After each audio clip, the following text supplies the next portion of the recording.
Khammam BRS ముఖ్య కార్యకర్తల సమావేశంలో మాజీ మంత్రి కేటీఆర్ మాట్లాడుతున్నారు. లైవ్ లో చూద్దాం. రేవంత్ రెడ్డి గారు ఎక్కడో ఎవడో చెప్పింది అదే నిజం అనుకుని భ్రమించి దాన్ని మళ్ళీ 10 మందిని పోగేసుకొని మీడియాను పోగేసుకొని చిట్ చాట్ల పేరిట చిల్లర మాటలు మాట్లాడే నికృష్టుడు రేవంత్ రెడ్డి. నేను అందుకే అంటా ఉన్నా, నువ్వేదో వాగేవు కదా నేను డ్రగ్స్ బిగ్స్ అని. దమ్ముంటే మగాడివైతే బయటికి వచ్చి పత్రికల్లో మాట్లాడు, నువ్వే ముఖ్యమంత్రి, నువ్వే హోంమంత్రి, ఏం ఆధారం ఉందో పెట్టు. అంతేగాని ఒక దొంగలాగా నీకు అలవాటైన పని చీకట్లో కూర్చొని 10 మందితో ఒకటి చెవులో కూడా కొరుక్కొని పనికిమాలిన మాటలు మాట్లాడుతూ టైంపాస్ చేయకు. ఇంకొక మాట కూడా అడుగుతా ఉన్నా నేను, ఈ శవాల మీద పేలాలు ఏరుకోవడం ఏందే నాకు అర్థం కాదు. ఎవరో చనిపోతే దుబాయ్లో దాన్ని నాకంట కట్టడం ఏంది నీ బొందా? ఏమైనా జ్ఞానం ఉందా నీకు? అసలు ఏం మాట్లాడుతున్నావు? రాష్ట్ర ముఖ్యమంత్రివా లేకపోతే శవాల మీద పేలాలు ఏరుకునే దౌర్భాగ్యుడివా? నేను అందుకే అంటా ఉన్నా, నీకు దమ్ముంటే ఆధారం బయట పెట్టు, దమ్ముంటే ఏ టెస్ట్ చేస్తావో చెయ్యి, దమ్ముంటే నీ దగ్గర ఏం ఆధారం ఉందో పెట్టు. లేదా ఈ కిట్టి పార్టీ ఆంటీ లాగా ప్రతిరోజు ఇళ్ళ చెవుగుడికి ఆళ్ళ చెవుగుడికి హెడ్లైన్లు మేనేజ్ చేసి మీడియాను మేనేజ్ చేసి ఎక్కువ రోజులు బతకలేవు. ఇంకో మాట నేను అడుగుతా ఉన్నా, నేను అంటా ఉన్నాడు, నేనంట కోర్టుకు పోయి స్టే తెచ్చుకున్నా అంట. కోర్టు ఏం చెప్పింది తెలుసా రేవంత్ రెడ్డిని? ఇట్లాగే పిచ్చిబాగుడు వాగుతుంది. నేను చెప్పేది ఈరోజు కాదు, 2021లో ఇట్లాగే సన్నాసి మాటలు మాట్లాడినాడు, డ్రగ్స్ గిగ్స్ అని. నేను కోర్టుకు పోయి పనికిమాలిన మాటలు మాట్లాడుతున్నాడు ఆధారం లేకుండా అని కోర్టుకు పోతే కోర్టు ఏం చెప్పింది తెలుసా? చెత్త మాట్లాడితే చెప్పు తీసుకుని కొడతామని చెప్పి ఇంజంక్షన్ ఆర్డర్ ఇచ్చింది. దాన్ని స్టే అంటాడు. ఈ మూర్ఖుడికి ఇంజంక్షన్ ఆర్డర్ తెలియదు, స్టే తెలియదు. చెత్త మాటలు మాట్లాడితే చెప్పు తీసుకొని కొడతా అని కోర్టు చెప్పింది, నేను కాదు. బుద్ధి జ్ఞానం ఉంటే ఆ ఇంజంక్షన్ ఆర్డర్ ఇంకా ఉంది. నువ్వు ముఖ్యమంత్రివి. ఒక థర్డ్ రేట్ చిల్లరగాడిలాగా బజార్లో పోయే చిల్లర పంచాయతీలాగా చెయ్యకు. ఇంకో మాట అంటాడు, నేనేదో లోకేష్ని కలిసినట్టు అర్ధరాత్రి పోయి, మేమేం చేసినా బాజాప్తా చేస్తాం, బేజాప్తా చేయాల్సిన కర్మ మాకు లేదు. అయినా నాకు తెలియక అడుగుతా, లోకేష్ ఏమైనా నీలెక్క అంతర్రాష్ట్ర దొంగనా? లోకేష్ ఏమైనా నీలెక్క సంచులు మోసినోడా? లోకేష్ ఏమైనా నీలెక్క చదువు రానోడా? కలిస్తే తప్పేంది? ఒకవేళ కలవలేదు, కలిస్తే తప్పేంది? అయినా నాకు తెలియక ఇంకో మాట అడుగుతా, పక్క రాష్ట్ర మంత్రి యువకుడు, నాతో డెఫినెట్గా సత్సంబంధాలు ఉన్నాయి, ఇద్దరం కూడా ఫ్రెండ్లీగా ఉంటాము, కలవలేదు కానీ కలిస్తే తప్పేంది? నాకు తెలియక అడుగుతా. అయినా మీ పెద్ద బాసు చంద్రబాబు కొడుకే కదా. నేను గూండానో దావుద్ ఇబ్రాహింనో చీకట్లో కలిసినట్టు డైలాగులేంద్ర హౌలా. నేను అడిగింది ఏంది, నేను చెప్పింది ఏంది? నేను దొంగను కలిసిన నీలాగా, లేకపోతే నీలాగా లోఫర్ రాజకీయాలు చేస్తున్నాను ఢిల్లీలో పోయి, చీకట్లో పోయి అమిత్ షా కాళ్ళు పట్టుకొని, చీకట్లో పోయి మోడీ గారి పాదాలకు ప్రణమిల్లి చిల్లర రాజకీయం చేస్తున్నానా? పక్క రాష్ట్ర మంత్రి యువకుడు నాకు తమ్ముళ్ళు అంటాడు, కలిస్తే కలుస్తా కానీ నేను కలవలేదు. దానికి ఏదో పెద్ద ఈయనేదో గొప్ప విషయం కనిపెట్టినట్టు. ఆయన నాకు తెలియక అడుగుతా, పాలన గురించి తెలుసుకోవాలంటే మమ్మల్నే కలుస్తారు బీఆర్ఎస్లను, దోపిడీ గురించి తెలుసుకోవాలంటే నిన్ను కలుస్తారు. ఆయన నన్ను కలిస్తే నీకేం నొచ్చింది? ఆయన నన్ను కలిసినా నీకేం బాధ అవుతుంది? నాకు అట్లా తెలియక అడుగుతా. నేనేమంటున్నా అంటే, ఈ చిల్లర మాటలతోని ఎన్ని రోజులు టైం పాస్ చేస్తావు? ఇంకెన్ని రోజులు ప్రజలు ఇవాళ ఆగం చేసే ప్రయత్నం చేస్తున్నావు? అసలు నిన్న రేవంత్ రెడ్డి గారు ఎందుకు మాట్లాడండి పనికి మాలిన మాటలు? ఎందుకు అంటే ఒకటే కారణం, ఈయన దొరికిపోయిండు. ఇందాక నేను చెప్పిన కదా, దొంగతనం చేయడం మళ్ళీ దొరికిపోవడం ఈయన స్పెషాలిటీ. 48 గంటల ముందు డైలాగులు కొట్టిండు, నేను రానే రాను. ఆంధ్ర వాళ్ళు మీటింగ్ పెట్టినారు, ఆంధ్ర ప్రభుత్వం వాళ్ళ చేతుల్లోనే కేంద్ర ప్రభుత్వం కూడా ఉంది, మరి నేను రాను. చంద్రబాబు పిలిచినా బనకచెర్ల గురించి అయితే నేను రాను అని డైలాగులు కొట్టినాడు, లీకులు ఇచ్చినాడు, లీకు వీరుడు. ఇచ్చిన తర్వాత 24 గంటల్లో ఏం మారిందో తెలియదు, 24 గంటల్లో ఏం జరిగిందో తెలియదు. టకామని ఢిల్లీలో తేలిండు. ఢిల్లీలో తేలిన తర్వాత స్పష్టంగా దొరికిపోయినాడు. ఈయనేమో బనకచెర్ల ప్రస్తావనే రాలేదంటాడు. ఆంధ్ర మంత్రి గారు రామానాయుడు గారు బయటకు వచ్చి మొట్టమొదటి ఎజెండా అంశమే బనకచెర్ల, దాని మీద మాట్లాడినాం, 30 రోజుల్లో కమిటీ వేస్తున్నాం, అయిపోయింది, చంద్రబాబు డైరెక్షన్ ఇచ్చిండు, రేవంత్ ఓకే అన్నాడు అన్న లెవెల్లో ఆయన మాట్లాడుతున్నాడు. దొరికిపోయిండు దొంగ. తెలంగాణ ప్రయోజనాలను, గోదావరి జలాలను పూర్తి స్థాయిలో చంద్రబాబు గారికి తాకట్టు పెట్టినాడు అని దొరికిపోగానే మళ్ళీ డైవర్షన్ స్టార్ట్. కొన్ని రోజులు ట్యాపింగు, కొన్ని రోజులు కాళేశ్వరం, కొన్ని రోజులు ఫార్ములా, ఇంకొన్ని రోజులు డ్రగ్స్, మన్ను మశానం వాడి బొంద. తప్ప ప్రజలకు పనికొచ్చే ఒక్క మాట, ప్రజలకు పనికొచ్చే ఒక్క మాట, ఒక్కటంటే ఒక్క మాట మాట్లాడినాడా? చిట్ చాట్లో మహాలక్ష్మి ఎప్పుడు ఇస్తావో చెప్పావా? రైతులకు మొత్తం రుణమాఫీ ఎప్పుడు పూర్తి చేస్తావో చెప్పావా? బోనస్ ఎంత ఇచ్చినావు, ఇంకా మిగతాది ఎప్పుడు ఇస్తావో చెప్పావా? రైతు భరోసా అని డైలాగులు కొట్టి 15,000 అని చెప్పి 12,000 ఎందుకు ఇచ్చినావా? దౌర్భాగ్యం ఏందో చెప్పినావా? ఆడపిల్లలకు స్కూటీలు ఎప్పుడు ఇస్తావో చెప్పినావా? ముసలోళ్ళకి 4,000 పెన్షన్లు ఎప్పుడు ఇస్తావో చెప్పావా? ఇది ఏది చేత కాదు. కాబట్టి ఏం చేయాలి? ఈ తెలంగాణను దండుపాలెం బ్యాచ్ లాగా దోచుకుంటున్న అన్నదమ్ముళ్ళు, అనుముల బ్రదర్సు, నువ్వు కలిసి, అదేవిధంగా మీ వాళ్ళు కలిసి మొత్తం ఈరోజు డైవర్షన్ గేమ్లు తప్ప 20 నెలల్లో చేసింది ఏంది? నమ్మి ఓటేసిన పాపానికి దేశ రాజధాని ఢిల్లీ సాక్షిగా మరి మళ్ళొక్కసారి తెలంగాణ ప్రజల గొంతు కోసిన కసాయి రేవంత్ రెడ్డి. నాడు నోట్ల కట్టలతో అడ్డంగా దొరికిండు, ఈరోజు ప్రజల నోట్లోనే మట్టి కొడతా ఉన్నాడు రేవంత్ రెడ్డి. త్యాగాలు, పోరాటాలు, బలిదానాలతో ఏర్పడ్డ ఈ తెలంగాణకి ఇట్లాంటి నికృష్టుడు ముఖ్యమంత్రిగా ఉండడం అనేది నిజంగా కూడా మనందరికీ అవమానం. కేసీఆర్ గారి ప్రభుత్వంలో 10 ఏళ్ళు ఇదే ఖమ్మం జిల్లాలో కానీ మిగతా ఉమ్మడి జిల్లాల్లో కానీ రైతు పొలంలో నీళ్లు ఉండాలి కానీ రైతు కళ్ళల్లో కన్నీళ్ళు ఉండకూడదని చెప్పి ఒక కమిట్మెంట్తో ఇక్కడ సీతారామ ప్రాజెక్టు కట్టినా, భక్త రామదాస్ కట్టినా, కాళేశ్వరం కట్టినా, పాలమూరు రంగారెడ్డి ఎత్తిపోతల పథకం కట్టినా, చెరువులు బాగు చేయడానికి మిషన్ కాకతీయ, ఇక్కడికి వచ్చేటప్పుడు కూడా లక్కారం చెరువు, అక్కడ పెద్ద ఆర్చ్ మీద రాసింది మిషన్ కాకతీయ లక్కారం చెరువు అని. అట్లాంటి కార్యక్రమాలు మరి అనుక్షణం తప్పించి మరి 14 ఏళ్ళు ఆనాడు నీళ్ల పేరిట పోరాటం చేసిన, 10 ఏళ్ళు ప్రభుత్వాన్ని నడిపిన కేసీఆర్ గారు ప్రాజెక్టులు కట్టారు. రైతు బాగుండాలని తప్పించి రైతు బంధు పెట్టి, రైతు బీమా పెట్టి, పంటలు కొని బ్రహ్మాండంగా నీళ్ళందించి 12వ స్థానంలో ఉన్న తెలంగాణ నంబర్ 1 స్థానాన్ని తీసుకొని పోయారు. కానీ దాని గురించి కూడా నిన్న చిల్లర మాటలు ఢిల్లీలో మాట్లాడిండు రేవంత్ రెడ్డి.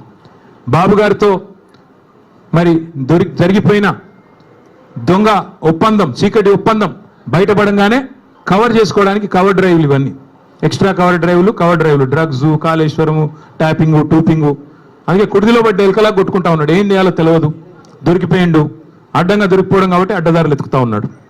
ఎజెండాలో ఫస్ట్ ఐటమ్ అని చెప్పాడు కదా, నేను కాదుగా చెప్పింది. ఎజెండాలో ఫస్ట్ ఐటమ్ అని నిమ్మల రామానాయుడు గారు, ఏపీ మంత్రి గారు చెప్పిన మాట వాస్తవం కాదా? ఇంత స్పష్టంగా చెప్పిన తర్వాత తెలంగాణ ముఖ్యమంత్రి అబద్ధాలు చెప్పిన మాట వాస్తవం కాదా? అందుకే నేను అనేది 70 లక్షల మంది రైతుల ముందు, ఇవాళ కోట్లాది మంది ప్రజల ముందు మళ్ళొకసారి దొరికిపోయింది కాబట్టే ఈ మైండ్ బ్లాంక్ అయిపోయి ఈ పనికిమాలిన మాటలతో అటెన్షన్ డైవర్షన్ కోసం ఈ చెత్తవాగుడంతా వాగుతా ఉన్నాడు. డ్రైనేజీ కంపు ఎంత అయితే ఉంటుందో అంతకంటే ఎక్కువ మీ దగ్గర అదే ఉండేది. ఇక్కడ ఇదివరకు కాలువ, ఆ గోళ్ళపాడు ఉండే ఇదివరకు అలా పోవాలంటేనే భయం అవుతుండే, అంతకంటే కంపు ఉన్నది ఇప్పుడు రేవంత్ రెడ్డి నోరు. ఆ నోరు తెరిస్తే దరిద్రం గబ్బు తప్ప ఒక్కటంటే ఒక్క మంచి మాట రాదు. అట్లే నేను అడుగుతా ఉన్నా, ఈ జిల్లాలో ఏం చేశారు ఇప్పుడు రేవంత్ రెడ్డి గారు? ఈ 20 నెలల కాలంలో రాష్ట్రానికి ఏం చేసినావు, ఖమ్మం జిల్లాకి ఏం చేసినావు చెప్తావా? కేసీఆర్ గారు కట్టిన ప్రాజెక్టు సీతారామ, ఆ ప్రాజెక్టుకు వచ్చి రిబ్బన్ కట్ చేసి నెత్తిన నీళ్ళు చల్లుకోవడం తప్ప నువ్వు పీకింది ఏంది, నీ మంత్రులు పీకింది ఏంది అని అడుగుతా ఉన్నా. ఒక మంత్రి ఏమో బాంబుల్లో బిజీగా ఉన్నాడు, ఆయన పేరు బాంబులేట్ అయిపోయింది పాపం. ఇప్పుడు బాంబు పెళ్తుంది, అప్పుడు బాంబు వెళ్తుంది, Karthika Pournami bye, Deepavali bye, Sankranti bye, మళ్ళీ దసరా రానివట్టే, దీపావళి రానివట్టే, ఇప్పుడు పేలుతుంది, అప్పుడు పేలుతుంది. ఏంది పేలేది, ఏంది చేసింది ఏంది, నువ్వు పీకేది ఏంది? అందుకే చెప్పాను నేను లాస్ట్లో కూడా, ఏదో ఉత్సులో ఇరుక్కున్నాడు అంటే ఉత్సాన బొత్స అని చెప్పాను. ఇప్పుడు కూడా మళ్ళీ చెప్తా ఉన్నా, మీరు పీకేది ఏమీ లేదు కాంగ్రెస్ వాళ్ళు, 100% చెప్తున్నా. మిమ్మల్ని మాత్రం 420 హామీల విషయంలో ఫుట్బాల్ ఆడే బాధ్యత మాదే. ప్రధాన ప్రతిపక్షంగా రేవంత్ రెడ్డి కావచ్చు, పొంగులేటి కావచ్చు, వాళ్ళ అయ్య కావచ్చు, వాళ్ళ తాత కావచ్చు, ఫుట్బాల్ ఆడే బాధ్యత మాది. ఇదే ఖమ్మం జిల్లాలో మళ్ళీ బ్రహ్మాండమైన మెజారిటీతో తిరిగి గులాబీ జెండా రెపరెపలు ఆడుతుంది. ఇప్పటికే ఖమ్మం జిల్లా ప్రజలకి మోసం కూడా అర్థమైంది. నేను ఎందుకు ఇలా బాధ అంతా ఏంటి, ఇలా ఆక్రోశం ఏంటి? పొంగులేటి శ్రీనివాసరెడ్డి గారికి బ్రహ్మాండంగా ఈ ప్రభుత్వం వచ్చిన తర్వాత కొడంగల్ లిఫ్ట్ ఇరిగేషన్లో 4,000 కోట్ల రూపాయల ప్రాజెక్టులు ఇచ్చారు. అదేవిధంగా ఎంత అద్భుతమైన బంధం అంటే బడే బాయ్ చోటే బాయ్ బంధం, బీజేపీ కాంగ్రెస్ బంధం ఎంత దృఢమైన బంధం అంటే పొంగులేటి ఇంటి మీద ఈడీ రైడ్ అయ్యి సంవత్సరం అయింది ఇప్పుడు దగ్గర. ఇటు పొంగులేటి మాట్లాడాడు, అటు ఈడీ వాడు మాట్లాడాడు. ఇప్పటికి నేను 10 సార్లు అడిగాను, ఏం దొరికింది అయ్యా అంటే, మీడియా వాళ్ళు వేశారు. మీరు పొంగులేటి ఇంట్లోకి నోట్ల కట్టలు కౌంట్ చేయడానికి మెషిన్లు పోతున్నాయని రాశారు, స్క్రోలింగ్లు, బ్రేకింగ్లు. మరి ఏమైంది? ఎవరు అడగరే? వస్తలేడా ఖమ్మానికి? అడగబుద్ధి అయితే లేదా? రాయరా, అడగరా? అట్లాగే అటు ఆయన ఈడీ ఆయన చెప్పడు, ఇటు ఈయన చెప్పడు, పొంగులేడు చెప్పడు. ఏం దొరికిందా అంటే ఎన్ని 100 కోట్లు దొరికినాయి, ఎక్కడ పోతున్నాయి ఇవన్నీ, ఎక్కడ పోతున్నాయి మాకు తెలుసు. నీళ్ళేమో చంద్రబాబుకు, నిధులేమో రాహుల్ గాంధీకి, తెలంగాణ ప్రజలకు మాత్రం బూడిద. చేసింది ఏంది 20 నెలల్లో? ఇవాళ ఈ సివిల్ సప్లైస్ కుంభకోణం కానీ, అట్లాగే కొడంగల్ లిఫ్ట్ ఇరిగేషన్లో మీరు కేకును కోసినట్టు ఎంత బ్రహ్మాండంగా ఒక కంపెనీని ఈస్ట్ ఇండియా కంపెనీ అన్నాడు రేవంత్ రెడ్డి ఇదివరకు. ఆ కంపెనీకే ఇవాళ కొడంగల్ లిఫ్ట్ ఇరిగేషన్ ఆయన సొంత కాన్స్టిట్యున్సీలో సగం, ఇంకో సగం పొంగులేటి శ్రీనివాసరెడ్డి గారికి. అట్లాగే మిస్ వరల్డ్ అని ఒక కాంటెస్ట్ పెట్టాడు ఈ అందగాడు. ఇంక మా జగదీష్ రెడ్డి గారిని పట్టుకొని నిన్నగాక మొన్న 3 ఫీట్లు ఉన్నాడు అంటున్నాడు. ఈయన పెద్ద అమితాబ్ బచ్చన్ అన్నట్టు. తిప్పి కొడితే నువ్వు 3 ఫీట్లు లేవు, నువ్వే పెద్ద పోటుగాడు లాగా ఆయన 3 ఫీట్లు ఈయన డైలాగులు. అరే మనది మనం మర్చిపోతే ఇట్లా కొద్దిగా ఎత్తు కుర్చీలో కూర్చోగానే అంత టెంపర్ వస్తుందా? కొద్దిగా టెక్నికల్ ప్రాబ్లమ్స్ ఉన్నాయి నీకు కూడా. ఎత్తు షూస్ వేసుకొని ఎత్తు కుర్చీలో కూర్చోగానే పెద్దోడు అయిపోతావా, అమితాబ్ బచ్చన్ అయిపోతావా? నేను అదే అడుగుతానా. ఈరోజు మిస్ వరల్డ్ అని పెట్టాడు ఈయన. మిస్ వరల్డ్ అని పెడితే ఏమైంది? అందులో ఒక అమ్మాయి మిస్ ఇంగ్లాండ్. కాంగ్రెస్ వాళ్ళ దౌర్భాగ్యం వల్ల ఇద్దరు కాంగ్రెస్ నాయకులు నన్ను వేధించారు, ఒక వేశ్యలాగా చూశారు. ఇంత నికృష్టమైన ప్రభుత్వం ఎక్కడా లేదని ఒక ఆడపిల్ల, వేరే దేశపు అమ్మాయి ఆడకూతురు దరిద్రం అని చెప్పి మధ్యలో వెళ్ళిపోయింది. కనీసం యాక్షన్ తీసుకున్నావా? కనీసం రాష్ట్ర పరువు అంతర్జాతీయంగా మంటగల్పినందుకు ఆడకూతులకు క్షమాపణ చెప్పావా? నీదో ప్రభుత్వం, నువ్వు ముఖ్యమంత్రి. రోత మాటలు, నికృష్టపు డైలాగులు తప్ప, వైఫల్యాలు దాచుకోవడానికి ఈ నికృష్టం తప్ప ఇంకోటి ఏంది? నేను ఇంకొకటి అడుగుతా ఉన్నా. కొన్ని బాకా పత్రికలు ఆయన అన్నా తుమ్మినా దగ్గినా ఓహో ఆహా అని రాసే బాకా పత్రికలు, ఎందుకంటే వాళ్ళు ఆడిచ్చినట్టు ఆడుతున్నాడు ఈయన. జుట్టు మొత్తం వాళ్ళ చేతుల్లో పెట్టుకుని వాళ్ళు ఎట్టు తిరగమంటే అటు తిరుగుతున్నాడు, వాళ్ళకేం రాసిమంటే ఇస్తున్నాడు. కాబట్టి వాళ్ళని అడ్డం పెట్టుకుని ఈయన నా మీద పెద్ద పెద్ద రాతలు రాసుకో. పక్కాగా చెప్తున్నా, శిశుపాలుడు కూడా 100 తప్పుల దాకా బతికాడు. నీకు కూడా టైం వచ్చింది. తప్పకుండా నీ నికృష్ట మాటలు, నీ దిక్కుమాలిన ఐడియాలజీతో మరి నువ్వు ఎన్ని డైలాగులు కొట్టినా కొంతమందిని కొంతకాలం మోసగించవచ్చు, కానీ అందరినీ ఎల్లకాలం మోసగిస్తాననుకుంటే కుదరదు. 10 ఏళ్లలో కేసీఆర్ గారు ఖమ్మానికి ఏం చేశారు అని ఒక సన్నాసి అంటాడు. ఏం చేశారా? 10 ఏళ్లలో కేసీఆర్ గారు చేసింది ఏమంటే, ఒకసారి గుర్తు తెచ్చుకోండి. 2014లో ఖమ్మం పట్టణం ఎట్లా ఉండే, 23లో ఎట్లా అయింది? ఖమ్మంలో ఎన్ని మెడికల్ కాలేజీలు ఉండే ప్రభుత్వ ఆధ్వర్యంలో 2014 పూర్వం కాంగ్రెస్ పరిపాలన ఉన్నప్పుడు? తర్వాత ఎన్ని వచ్చినాయి? ఖమ్మంలో ఐటీ హబ్ ఉండేదా? ఖమ్మంలో రోడ్లు ఎట్లా ఉండేది? ఖమ్మంలో ఇక్కడుండే మీ చెరువులు ఎట్లా ఉండేది? మీ గోళ్లపాడు కాలు ఎట్లా ఉండేది? ఒక్కసారి గుర్తు తెచ్చుకోండి. కొత్తగూడెం జిల్లా చేయడమే కాదు, 2 మెడికల్ కాలేజీలు ఇవ్వడమే కాదు, సీతారామ ప్రాజెక్ట్ లాంటి అద్భుతమైన ప్రాజెక్టు, జిల్లాలోని ప్రతి ఇంచుని ప్రతి అంగుళాన్ని తడిపే ప్రాజెక్టే కాదు, ఇవాళ ఖమ్మానికి కేసీఆర్ గారు చేసినంతగా ఎవరైనా చేశారా? ఒక్కసారి గుండె మీద చేసుకొని చెప్పమని నేను కోరుతా ఉన్నా. అట్లాగే నేను రేవంత్ రెడ్డిని అడుగుతా ఉన్నా, సూటిగా అడుగుతా ఉన్నా. దమ్ముంటే మగాడి అయితే చెప్పు, నీ సీటుకు ఎవడెసరు పెడతాడు అని చెప్పి, ఇవాళ డిప్యూటీ సీఎం బట్టి విక్రమార్క, అదేవిధంగా రెవెన్యూ మంత్రి పొంగులేటి, అట్లాగే ఉత్తమ్ కుమార్ రెడ్డి ఇరిగేషన్ మంత్రి, వీళ్ళ ఫోన్లు నువ్వు ట్యాప్ చేయట్లేదా? ఈరోజు చెప్తావా? నీ మనవాడి మీద ఒట్టేసి చెప్తావా బయటకు వచ్చి నేను వీళ్ళ ఫోన్లు ట్యాప్ చేయట్లేదని? రాష్ట్రంలో వేలాది ఫోన్లు ట్యాప్ చేస్తున్నమాట వాస్తవం కాదా? చెప్తావా? లై డిటెక్టర్ ముందు కూర్చొని చెప్తావా? మగాడి అయితే రా, బయటకు వచ్చి ఒట్టేసి చెప్పు దమ్ముంటే. చేసేది దౌర్భాగ్య పనులు, గలీజ్ పనులు, మీదికెళ్ళి పెద్ద పెద్ద మాటలు. ఒక గల్లీ రౌడీలాగా ఢిల్లీకి పోయి సిల్లీ మాటలు మాట్లాడిన ముఖ్యమంత్రికి నేను ఒకటే చెప్తా ఉన్నా. 50 సార్లు పోయావు ఢిల్లీకి దాదాపుగా, ఇంకోసారి అయిపోతే 50, హాఫ్ సెంచరీ. 50 పైసలు వచ్చినాయి నువ్వు 50 సార్లు పోతే. పోవడం చీకట్లో మోడీ కాళ్ళు పట్టుకోవడం, చీకట్లో అమిత్ షా కాళ్ళు పట్టుకోవడం, రాహుల్ గాంధీ ఏమో దేక్తలేడు, నిన్ను అపాయింట్మెంట్ ఇస్తలేడు. ఇక ఈయన నా గురించి మాట్లాడతాడు. నేను చర్చకు రారా అయ్యా, నీ సవాలు నేను స్వీకరిస్తున్నా అంటే పారిపోయాను. మళ్ళీ నన్ను అంటాడు నేను పారిపోయిన పిరికి పందని అంటాడు. పారిపోయి ఢిల్లీలో దాక్కున్నది నువ్వు, నేను కాదు. సొంత ఛాలెంజ్ని కూడా స్వీకరించలేవు నువ్వు. నేను ఇంకొక మాట కూడా అంటా ఉన్నా, నీకు ఎప్పుడు నువ్వు ఎప్పుడు కావాలంటే అక్కడ చర్చకు మేము రెడీ. నీ బాధల్లో ఏంటంటే హామీలు అమలు చేయలేవు, నీ వల్ల కాదు, చర్చించే దమ్ము లేదు. ఒక్కరు ఎక్కడన్నా ఒక ఆడబిడ్డతో మాట్లాడు, నాతో కాదు పర్లేదు. 2500 రూపాయలు వస్తుందా? 4000 పెన్షన్ వస్తుందా? తులం బంగారం వస్తుందా? నువ్వే కదా డైలాగ్ కొడుతీవి. కేసీఆర్ ఉన్నప్పుడు కళ్యాణ లక్ష్మి పెళ్ళైన 2 నెలలకు వస్తుంది, నేను లగ్న పత్రిక పెట్టుకోగానే ఇస్తా అని చెప్తేవి కదా, ఎక్కడన్నా ఒక్కరికి వచ్చిందా? అందుకే ప్రజలకు కూడా నేను విజ్ఞప్తి చేస్తా ఉన్నా, ఈ పనికిమాలిన వితండవాదాలు పట్టించుకోబాకండి. అట్లాగే ఇంకొక మాట కూడా నేను చెప్తా ఉన్నా, ఈ దగుల్బాజీలు చేసే లుచ్చా రాజకీయాన్ని కూడా తప్పకుండా తిప్పికొట్టాలి. గాసిప్స్ ద్వారా, చిట్చాట్ల ద్వారా, తంబునీల్స్ ద్వారా చేసే వికృత రాజకీయం, నికృష్ట రాజకీయాన్ని తప్పకుండా నిలదీయాలి, నిగ్గదీయాలి. 420 హామీలు ఏమైనాయని చెప్పి తప్పకుండా అవసరమైతే రానున్న రోజుల్లో గల్లాబట్టి అడిగే రోజులు కూడా వస్తాయి. 6 గ్యారంటీలు అమలు అవుతున్నాయి, పక్కా అవుతున్నాయి, 100% అవుతున్నాయి. ఏంటి 6 గ్యారంటీలు? ఒకటి, ఫస్ట్ గ్యారంటీ అనుముల సోదరుల కోసం భూదందాలు గ్యారంటీ బ్రహ్మాండంగా చేస్తున్నారు. 4th city AI city Hyderabad చుట్టూ 1000 ఎకరాల్లో RRR పేరిట తొందరలో బయట పెడతాం, సర్వే నెంబర్లతో సహా బయట పెడతాం, మీరు చూడండి. రెండో గ్యారంటీ బాబు గారి కోసం బనకచెర్ల ప్రాజెక్టు గ్యారంటీ. మూడవది రాహుల్ గాంధీ కోసం నెల బస్తాలు మూటలు నోట్ల కట్టలు గ్యారంటీ. 4వది బావమరిది గారి కోసం అమృత్ కాంట్రాక్ట్ 1137 కోట్లు ఇప్పుడు మళ్ళీ సింగరేణిలో కొత్తది ఇచ్చాడంట, ఇంకోటి ఇచ్చాడంట, అది కూడా రేపు ఎల్లుండి బయట పెడతాం. 5వది గ్యారంటీ ప్రశ్నిస్తే అక్రమ కేసులు, అరెస్టులు, ప్రతిపక్షాల గొంతు నొక్కడాలు, నిర్బంధాలు, అణచివేతలు.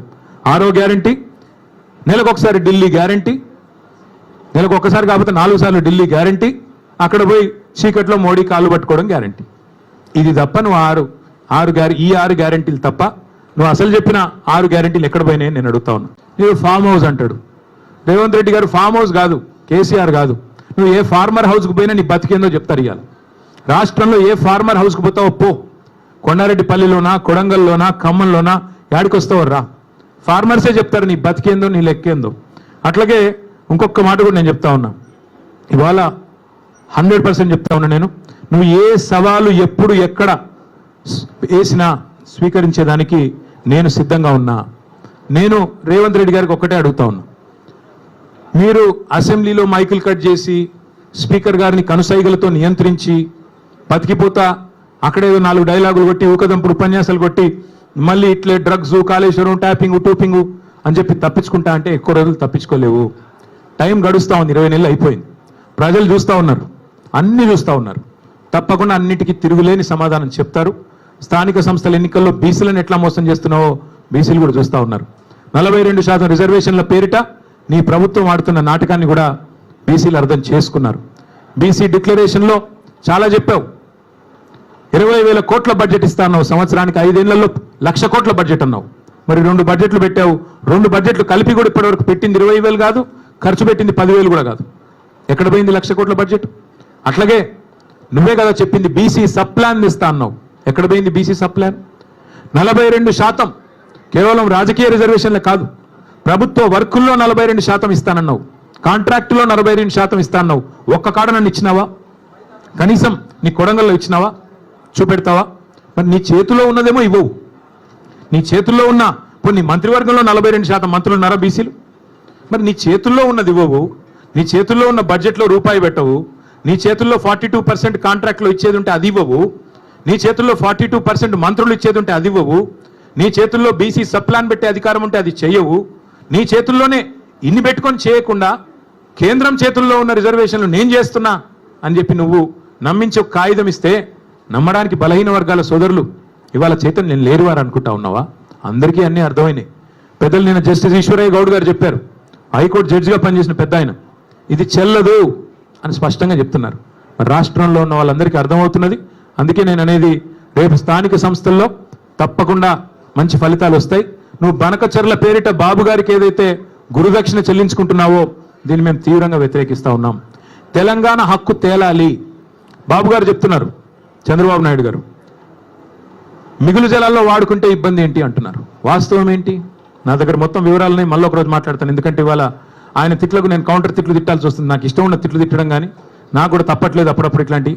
ఇవాళ బనకచెర్ల విషయంలో మా పార్టీ విధానం ఒకటే, తెలంగాణ హక్కు నికర జలాల్లో మొదటి నుంచి 1486 టీఎంసీల నికర జలాల్లో మా ప్రభుత్వం ఉన్నప్పుడు 968 టీఎంసీలు తెలంగాణ వాటా అని నిర్దిష్టంగా మేము గోదావరి అవార్డు ప్రకారం, గోదావరి నది మీద వేసిన ట్రైబ్యునల్ ఇచ్చిన అవార్డు ప్రకారం మేము స్పష్టంగా రాష్ట్ర ప్రజలకి కేంద్రానికి చెప్పాం.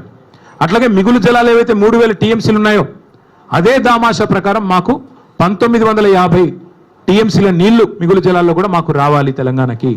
అది ముందు కేంద్రంతో ఒప్పించండి. మీరు బాబు గారి చేతుల్లో ఇవాళ కేంద్రం ఉంది. కేంద్ర ప్రభుత్వం కనుక ముందుకొచ్చి మిగులు జలాల్లో తెలంగాణ వాటా 1950 టీఎంసీలు అని స్పష్టంగా అధికారికంగా సాధికారంగా ప్రకటించి నికర జలాల్లో కూడా 968 టీఎంసీలు గోదావరిలో తెలంగాణకు ఉన్నాయని చెప్పి ప్రకటించిన తర్వాత ఆంధ్రప్రదేశ్ గతంలో ఏవైతే అభ్యంతరం చెప్తూ ఉత్తరాలు రాసిందో సీతారామ ప్రాజెక్టు మీద, సీతమ్మ సాగర్ మీద, అట్లాగే సమ్మక్క బ్యారాజ్ మీద, అట్లాగే కాళేశ్వరం మీద అవన్నీ ఉపసంహరించుకుంటే అప్పుడు తెలంగాణకి న్యాయం జరుగుతుంది తప్ప ఈ రకంగా ఇష్టానుసారంగా ఏ అనుమతి లేకుండా ఒక్క అనుమతి ఉందా? గోదావరి రివర్ మేనేజ్మెంట్ బోర్డు అనుమతి ఉందా? బనకచెర్లకి పోలవరం ప్రాజెక్ట్ అథారిటీ అనుమతి ఉందా? సెంట్రల్ వాటర్ కమిషన్ అనుమతి ఉందా? అపెక్స్ కౌన్సిల్ అనుమతి ఉందా?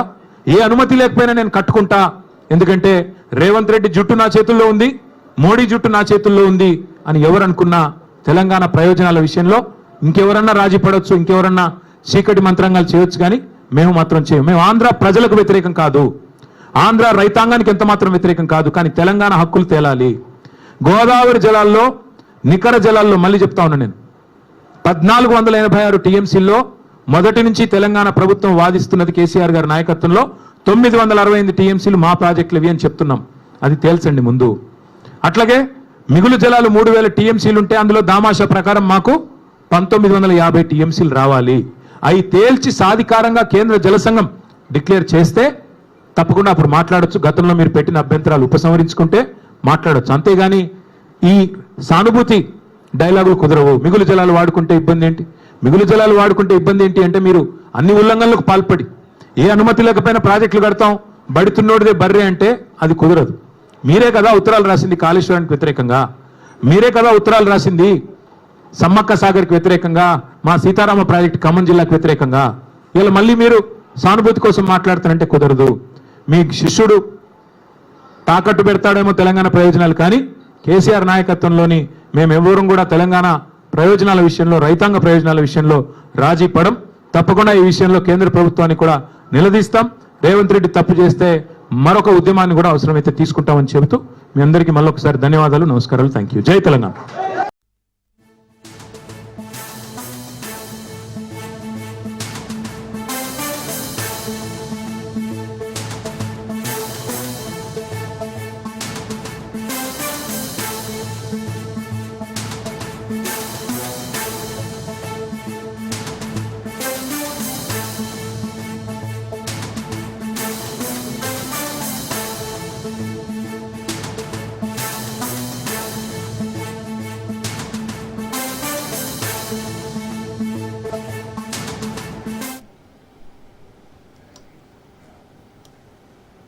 మాజీ మంత్రి కేటీఆర్ తీవ్ర వ్యాఖ్యలు చేశారు. నేను జీవితంలో ఏనాడు సిగరెట్ కూడా తాగలేదన్నారు.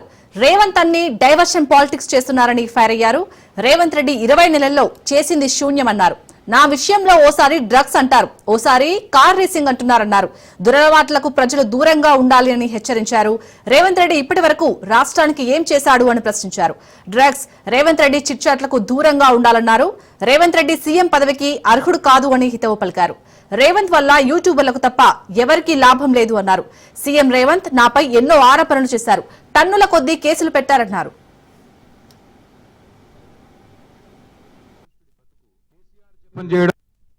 రాష్ట్రంలోని యువతకి నా విజ్ఞప్తి, మత్తు పదార్థాలకి, డ్రగ్స్ కి దూరంగా ఉండండి. పొరపాటును కూడా అలవాటు చేసుకోవద్దు. పొరపాటును కూడా అవి అలవాటు చేసుకుంటే జీవితాలు నాశనం అవుతాయి. నేను జీవితంలో ఎన్నడూ సిగరెట్ కూడా తాగని వ్యక్తిని. అట్లాగే మరి మీరందరూ కూడా తప్పకుండా డ్రగ్స్ కి, మత్తు పదార్థాలకి దూరంగా ఉండాలని కోరుతా. రాష్ట్ర ప్రజలకు కూడా ఒక విజ్ఞప్తి, రేవంత్ రెడ్డి గారి స్పీచ్లకి, వార్తలకి, చిట్చాట్లకు కూడా దూరంగా ఉండండి నా విజ్ఞప్తి. ఎట్లాగైతే మరి డ్రగ్స్ మనుషుల ప్రాణాలు హరిస్తాయో అట్లాగే కొన్ని నికృష్టపు మాటలు, నికృష్టపు డైలాగులు మరి మీ ప్రశాంతతకు, మీ ఆరోగ్యానికి కూడా, రాష్ట్ర ఆరోగ్యానికి కూడా హానికరం. పెద్దలు చెప్తారు, నక్క పీనుగునే పిక్కు తింటది, పంది బురదలోనే పొరలాడుతుంది, పెండ పురుగు గుడ్ల చావిట్లోనే తిరుగుతుంది. అట్లాగే గుంపు మేస్త్రి నోట్లోంచి కంపు తప్ప ఏమి రాదు, నికృష్టపు మాటలు తప్ప ఏది రాదని మళ్ళొక్కసారి తేలిపోయింది. ఒక రోజు ఫోన్ ట్యాపింగ్ అంటాడు, మరొక రోజు ఫార్ములా ఈ అంటాడు, ఇంకో రోజు డ్రగ్స్ అంటాడు, కాదంటే కాళేశ్వరం, లేదంటే కేసీఆర్. 20 నెలల్లో ఈ నికృష్టుడి బతుకు, ఈ రాష్ట్ర ముఖ్యమంత్రిగా ఉన్న నికృష్టుడి బతుకు కేసీఆర్ జపం చేయడం, డైవర్షన్ టాక్టిక్స్ తప్ప, head line management, dead line management తప్ప చేసిందేంది ఇప్పటి వరకు? ఈ రాష్ట్రంలో ఏ వర్గానికి నువ్వు చేసిందేంది నేను అడుగుతా ఉన్నా. అందుకే పెద్దలు చెప్తారు, పంది ఎంత బలిసినా నంది కాదు. నువ్వు ముఖ్యమంత్రి కావచ్చు, ఇంకో 3 ఏళ్లు ఉండొచ్చు, మురిపంగా డబ్బులు మూటలు దోచుకుంటూ ఉండొచ్చు, కానీ ఎన్నటికీ నీ బతుకు ఒక పెండ పురుగులోని పురుగు బతికే తప్ప నీది ఎన్నటికైనా కూడా కేసీఆర్ స్థాయి గాని ఆ ముఖ్యమంత్రి పదవికి ఉండే ఒక గౌరవాన్ని గాని గతంలో మహామహులు ఆ పదవిని అధిష్ఠించారు. రాష్ట్రంలోని యువతకి నా విజ్ఞప్తి, మత్తు పదార్థాలకి డ్రగ్స్ కి దూరంగా ఉండండి. పొరపాటును కూడా బీఆర్ఎస్ నేత మధుసూదనాచారి మాట్లాడుతున్నారు. లైవ్ లో చూద్దాం. అనేటువంటి ఆత్మన్యూనత మనకుంటుంది. ఆ విషయంలో కూడా ఎక్కడైనా ఎవరైనా మాట్లాడినా కూడా ఎదురుదాడే. ఇది ఒక ప్రజాక్షేమాన్ని కాంక్షించే పరిపాలకుడి లక్షణం కాదు. విజ్ఞత లేక అన్ని రకాలుగా తెలంగాణ ప్రయోజనాలను దెబ్బతీస్తున్నాడు. నిరుద్యోగుల పరిస్థితి నిన్నగాక మొన్న నా దగ్గరికి చిక్కడపల్లి లైబ్రరీలో చదువుకునేటువంటి నిరుద్యోగ విద్యార్థులు యువకులు 20-30 మంది వచ్చింది.